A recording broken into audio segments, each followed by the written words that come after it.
All right, in the last video, we went and analyzed this matrix, payoff matrix for looking at right way and cash mart.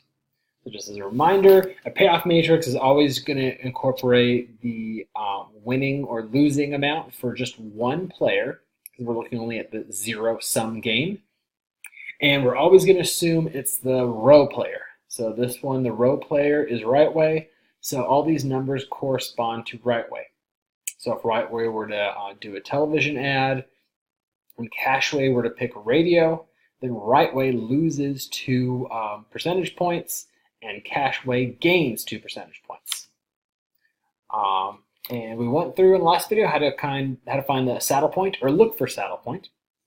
You go through each row and circle the smallest value, and then go through each column and box the largest. And in this case, we had 4 that were both. If you have any entries that are both the smallest of a row and largest of a column, our book calls them saddle points. They're sometimes called min-max values. Min-max for min-row, max column. And in this case, there were 4 saddle points, all value 1. So they're the ones that are both circled and boxed right here.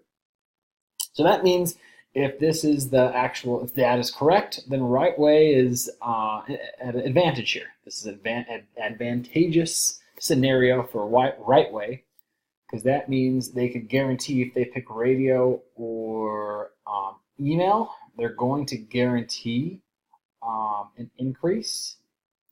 On the flip side, cashway, this is not a good system for cashway or good setup for cashway, but they could basically minimize the damage by picking for them TV or paper and hope that if they pick TV, maybe right way would be silly enough to pick paper, but assuming both opponents are going to play logically and to try to win, then this should be the setup. The saddle point solves this zero-sum game.